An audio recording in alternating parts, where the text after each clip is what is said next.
Bonjour, bonjour. Aujourd'hui, on va parler un petit peu d'entrepreneuriat et je vais vous poser d'abord une question. Pourquoi devenir entrepreneur apporte plus que d'être un simple employé? Alors, dans un premier temps, vous pouvez vous dire qu'être employé vous permet d'acquérir une expérience et une fois que vous aurez de l'expérience, vous pourrez vous engager dans l'entrepreneuriat. C'est vrai qu'un travail salarié peut vous apporter certaines expériences. En revanche, le fait de créer son entreprise permet d'acquérir beaucoup plus d'expérience et de manière beaucoup plus rapide car vous êtes totalement investi dans votre entreprise. Lorsque vous créez votre entreprise, vous devez absolument tout gérer. Vous devez apprendre de nouvelles choses, rencontrer de nouvelles personnes et tout ceci fait que vous acquérez de fait rapidement de nouvelles compétences. De plus, il s'agit de votre propre business, donc vous serez d'autant plus motivé à apprendre. Il va de soi que si vous créez votre entreprise, vous aurez envie de réussir. Inutile de dire donc qu'il faut d'abord être salarié pour acquérir de l'expérience et de devenir entrepreneur par la suite. Vous pouvez tout à fait devenir directement entrepreneur sans passer par la case salarié. Concernant les diplômes, si vous avez votre activité sur Internet, personne ne vous demandera jamais votre diplôme. Évidemment, certains secteurs requièrent des diplômes, tels que les avocats, les notaires par exemple, mais dans le cas de l'entrepreneuriat sur Internet, aucun de vos clients ne vous demandera jamais quel diplôme vous avez. Nous pouvons prendre l'exemple de Steve Jobs, qui était un hippie qui ne se lavait jamais et qui pourtant a créé un véritable empire. On peut le dire, c'est le rêve de tout le monde de gagner de l'argent sans rien faire et de se consacrer uniquement à nos passions. En France, nous avons la chance de bénéficier du chômage. Lorsque nous n'avons pas d'emploi, il est possible de toucher une indemnité qui nous permet de survivre pendant qu'on recherche un nouvel emploi. Mais il est possible de prendre les choses d'une autre manière. C'est un excellent tremplin pour entreprendre une nouvelle vie et créer son entreprise. Si vous êtes chômeur, vous avez ainsi tout le temps nécessaire pour vous former et créer votre propre business sur Internet. Si vous êtes salarié, posez-vous la question, est-ce que votre temps peut s'échanger contre de l'argent et est-ce que vous souhaitez réaliser les rêves de votre employeur ou plutôt entreprendre et réaliser votre propre rêve et de devenir indépendant? Accomplir le rêve de quelqu'un d'autre, votre chef d'entreprise par exemple, n'est pas ce qu'il y a de plus gratifiant dans la vie. Ainsi, je vous invite à réfléchir et savoir exactement quel est votre objectif dans la vie et où vous vous voyez dans quelques années. Être salarié, en quelque sorte, c'est être le locataire de votre patron. C'est tout à fait comparable à un propriétaire qui loue son appartement 500 euros par mois, alors que ce même propriétaire rembourse un crédit de 400 euros. Non seulement le propriétaire gagne 100 euros par mois, et en plus l'appartement lui appartient à la fin. Le grand perdant dans l'histoire, c'est le locataire. Il en va de même lorsque vous êtes salarié et que vous travaillez pour construire le patrimoine d'un patron. Je vous pose donc la question, est-ce que vous souhaitez rester locataire toute votre vie?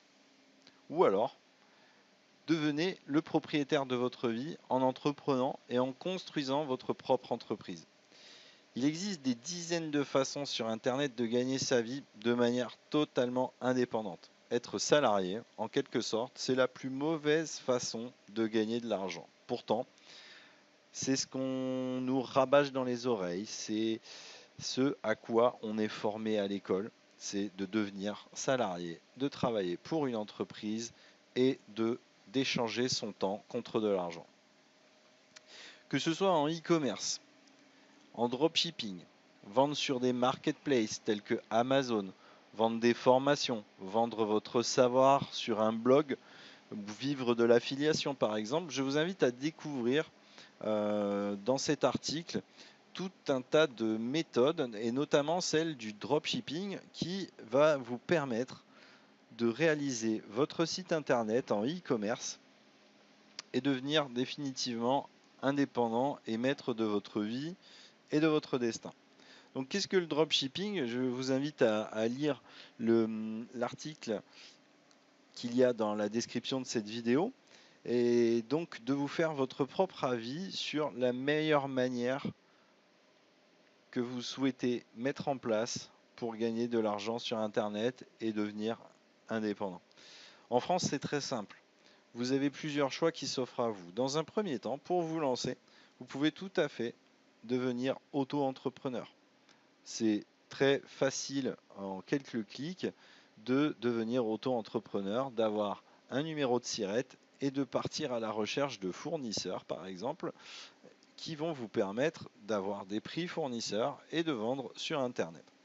Donc, dans cet article, je vous détaille un petit peu qu'est-ce que le dropshipping, hein. Donc, c'est une méthode de vente qui permet de ne pas avoir de stock, de n'acheter le stock que lorsqu'un client vous passe commande et à ce que et faire en sorte que donc le fournisseur livre directement la commande à votre client final. Donc vous avez zéro investissement. Vous touchez l'argent à la commande, vous passez la commande auprès de votre fournisseur, le fournisseur livre votre client et vous empochez la marge au passage. C'est aussi simple que ça le dropshipping. Ici, je vous détaille un petit peu pourquoi faire du dropshipping, hein. Très simplement, le e-commerce, c'est un domaine où il n'y a pas de crise en fait, hein. C'est une croissance à 2 chiffres, hein, chaque année et on estime à peu près à 100 milliards le chiffre d'affaires qui devrait être franchi dans le milieu du e-commerce d'ici à 2020. C'est à peu près 37 millions de personnes chaque année qui passent des commandes sur Internet. Donc vraiment, la part du gâteau est énorme. Donc, effectivement, vous allez me dire Amazon, Cdiscount, la Fnac, eBay, La Redoute, Carrefour, Vente Privée, Price Minister ou encore Darty vendent déjà et sont des acteurs majeurs du secteur. Oui, tout à fait. Par contre, ce qu'il est important de savoir, c'est que vous, en tant qu'auto-entrepreneur, vous pouvez vendre sur Amazon, vous pouvez vendre sur Cdiscount, vous pouvez vendre sur Price Minister, vous pouvez même vendre des habits sur La Redoute. Tout ça, c'est des places de marché. Il suffit de savoir comment les utiliser. Je vais vous mettre un lien dans la description de cette vidéo sur Amazon FBA. Voilà, pour apprendre à complètement automatiser son business. Là, ça n'a rien à voir avec le dropshipping, hein, mais ça peut être complémentaire. Vous achetez un stock que vous stockez chez Amazon et Amazon s'occupe de toute la logistique. C'est-à-dire que le client va sur Amazon, passe commande de votre produit, vous avez votre stock qui est directement dans les locaux d'Amazon et votre client est livré en 24 heures et vous vous empochez la marge. Voilà, c'est aussi simple que ça. Cdiscount, c'est le même principe. La Redoute, c'est le même principe. Price Ministère, c'est exactement la même chose. Voilà, vous avez un panel de choses qu'il est possible de faire dans le milieu du e-commerce, des marketplaces, qui va vous permettre réellement de avoir un effet de levier sur votre business. Donc le dropshipping, ça en fait partie, c'est un très bon effet de levier, c'est un très bon moyen de tester ses produits, ne serait-ce qu'en vendant des produits AliExpress, mais bon ça c'est pas vraiment la meilleure des manières de parvenir à faire beaucoup de business parce que un jour ou l'autre ça va s'arrêter, hein. AliExpress c'est bien, mais c'est pas une finalité en soi. Le but c'est de démarrer petit, de faire très peu d'investissement, de vendre, et une fois que vous avez un peu de cash, vous investissez dans du stock que vous mettez chez Amazon par exemple. Voilà. Donc entreprendre sur Internet, c'est pas compliqué. Gagner de l'argent, c'est facile. C'est vraiment facile. En plus, vous avez des systèmes comme Shopify, je vous mettrai aussi le lien dans la description, qui va vous permettre de réaliser une boutique e-commerce. Franchement, si vous avez une stratégie en place, une niche sur laquelle vous voulez vous positionner, hein, une niche, hein, je sais pas, par exemple, des colliers pour chat, par exemple. C'est un exemple de merde, mais c'est un exemple. Vous pouvez très bien en ayant votre niche, votre stratégie, les produits que vous souhaitez vendre, mettre en place un Shopify en une journée. Ensuite, vous mettez en place une page Facebook, ensuite vous mettez en place un compte Twitter, un compte Instagram, une chaîne YouTube, et hop, vous faites la promo de tout de votre boutique, de votre business. Et si vous êtes régulier, si vous vous investissez vraiment dans votre business, bah ça fonctionne. Vous ferez des ventes, ça vous motivera, et puis voilà. Donc je vous ai parlé un petit peu, là je suis sorti un petit peu du cadre du dropshipping, parce que franchement, moi je vous invite à pas faire que du dropshipping, hein, mais c'est le meilleur moyen de se lancer sans investir.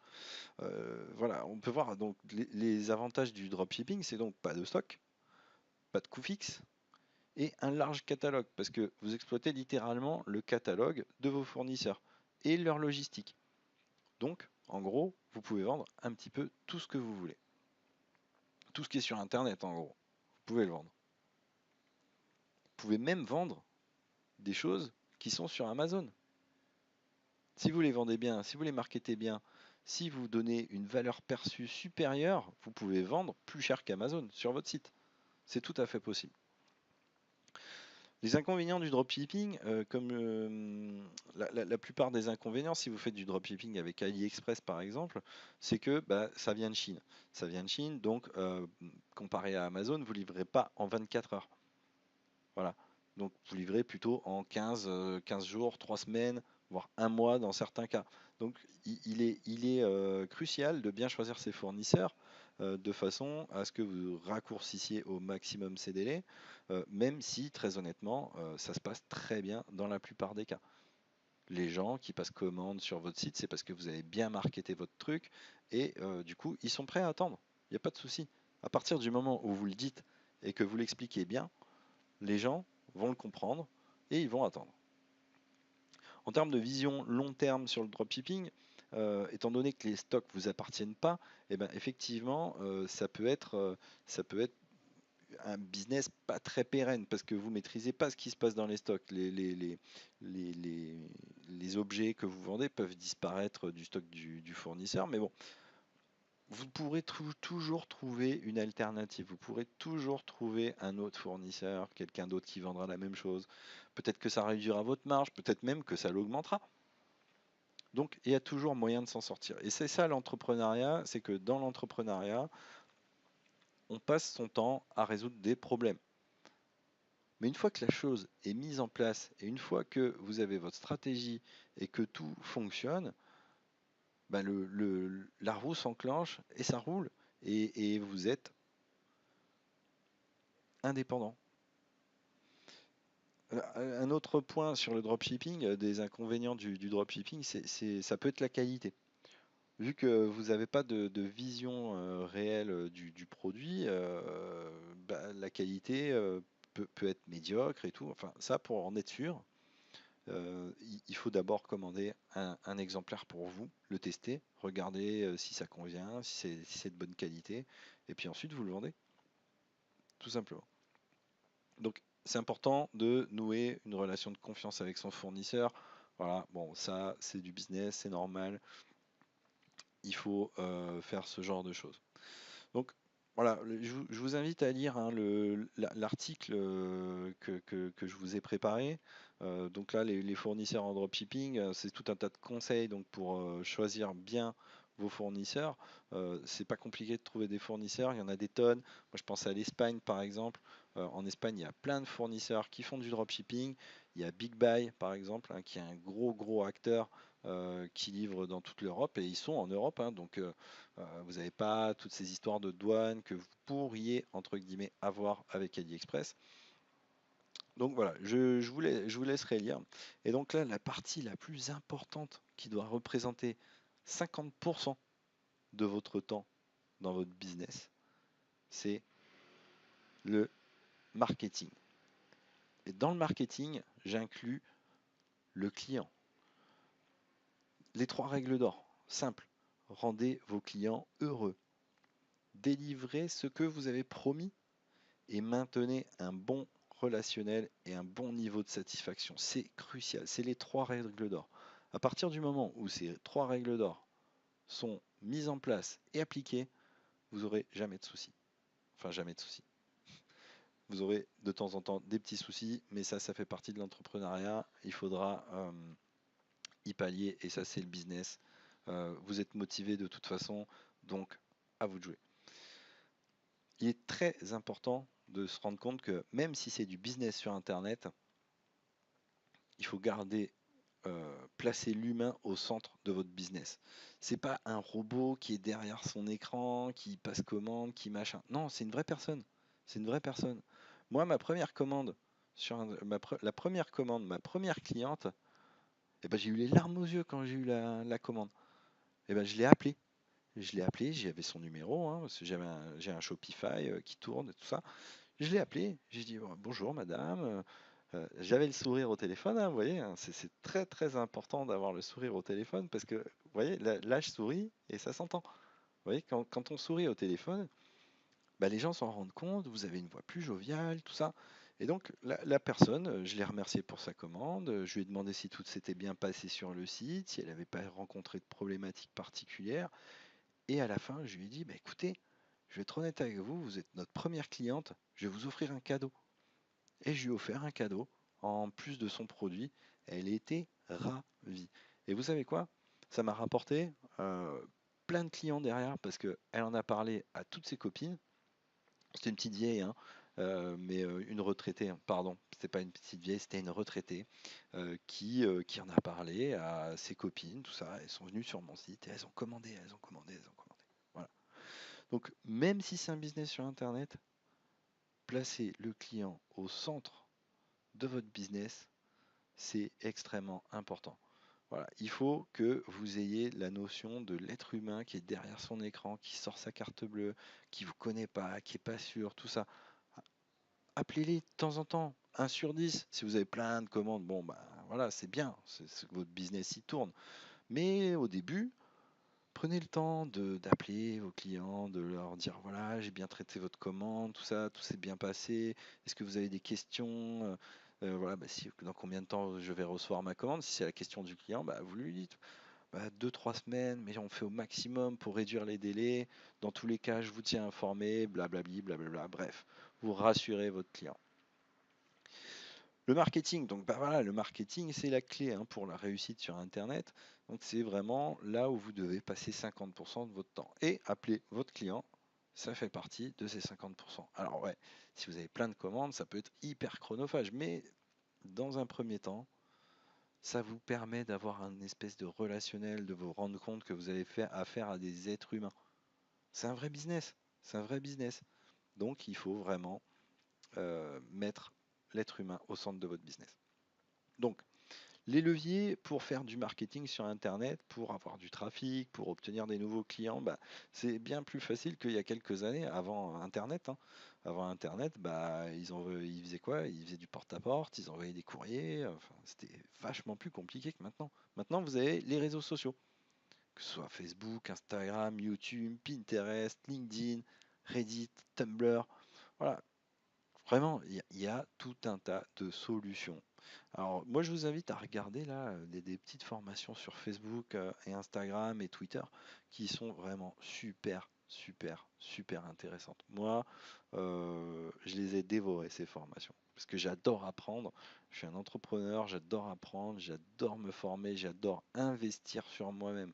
Attention, le prix que vous allez mettre dans une formation, c'est pas de l'argent que vous jetez par la fenêtre, c'est vraiment alors oui, c'est pas tangible, c'est pas voilà, c'est pas quelque chose que vous allez tenir dans votre main, mais c'est de l'investissement sur vous-même. C'est bien ça qu'il faut vous dire. Combien vous investissez sur vous-même lorsque vous achetez une formation? Est-ce que vous en avez besoin déjà? Parce que c'est pas sûr que vous en ayez besoin, mais si vous en avez besoin, eh ben c'est un investissement pour vous-même. C'est quelque chose que vous investissez pour vous, pour apprendre de nouvelles choses, pour progresser. Voilà. Donc là, c'est la partie réseaux sociaux, donc qui est voilà, les influenceurs Instagram, les influenceurs YouTube. Donc c'est des personnes que vous pouvez contacter. Bah, je sais pas, vous leur offrez par exemple un de vos produits et en échange, ils font une petite vidéo ou alors ils mettent une photo sur leur Instagram. Et ça peut vous rapporter vraiment des tonnes de vente parce que leur audience sera super ciblée et du coup, bah, voilà, le trafic va monter en flèche, hein. J'ai un ami qui a un business sur Internet qui a fait appel à un YouTuber super connu dans sa niche, hein. Eh ben, c'est très simple, il a vendu 50 produits le jour de la sortie de la vidéo. Et 3 mois après, il continue à faire des ventes avec la vidéo de l'influenceur YouTube. Voilà. La publicité, donc bon, la publicité, donc bah, il y a la pub Facebook, hein, mais il n'y a pas que la pub Facebook. Encore une fois, en dropshipping, on parle que de la pub Facebook, mais il n'y a pas que ça. Il y a AdWords avec Google, il y a Bing. Bing, personne se sert de Bing, c'est un scandale, c'est un truc de ouf. Bing, c'est un réseau de malades. Il y a énormément de trafic sur Bing. Reddit, personne n'y pense non plus. La pub sur Reddit, hein, vous en avez déjà fait? Vous en avez déjà entendu parler dans le dropshipping? Non. Bah ouais, personne le fait. Snapchat, personne le fait. Pinterest. Bon, en France, c'est pas encore tout à fait accessible, mais bon, si vous faites du business à l'étranger en anglais, vous pouvez toujours faire de la pub sur Pinterest. Pinterest, c'est le réseau social, je crois, le deuxième plus visité aux États-Unis. Voilà. Il y a Twitter, bref, tout un tas de plateformes, de réseaux sociaux qui sont vraiment super intéressantes. Le SEO. Alors moi personnellement, c'est ce que je préfère. Le SEO, c'est mon levier préféré de trafic. Donc c'est euh, faire du référencement, donc on-site et off-site. Donc on-site, c'est plutôt optimiser le contenu, mettre des titres, des balises H1, du contenu en gras, des trucs comme ça. Et le référencement off-site, c'est bah, typiquement l'obtention de liens externes. Par exemple, avoir un lien sur un forum, avoir un lien dans l'article du blog du copain ou carrément acheter le lien. Bref, c'est obtenir du trafic ciblé et remonter dans les moteurs de recherche en fonction de vos mots-clés. Voilà, donc je vous invite à aller dans la catégorie SEO de mon blog, hein, pour en savoir plus sur tout ce qui touche au SEO. Et voilà. Et donc, pour conclure, ben, je pense que si vous avez écouté jusque-là, c'est que vous êtes motivé à changer votre vie, à évoluer d'une manière, d'une manière entrepreneuriale et d'acquérir votre indépendance. Donc, je tiens à vous féliciter si vous faites cette démarche-là, parce qu'il faut beaucoup, beaucoup de courage. C'est facile d'être employé, c'est facile de faire ses petites heures, machin et tout, de rien entreprendre et puis de se plaindre. Ah, ça c'est facile. Entreprendre, c'est dur. C'est vraiment super, super dur. Ça demande un investissement énorme. Par contre, une fois que vous avez réussi et une fois que vous avez mis en place les bonnes choses, et ben là c'est jackpot. Et là vous vous dites putain, qu'est-ce que j'ai bien fait de passer tout ce temps, toutes ces heures, toutes ces nuits, toutes ces soirées, toutes ces heures le matin avant de partir à mon taf. Parce que là, vraiment, je commence à voir les résultats et je me dis, dans quelques mois, j'arrête de taffer et je me consacre 100% à ça. Je vous dis pas quitter votre taf tout de suite, hein. Je vous dis juste,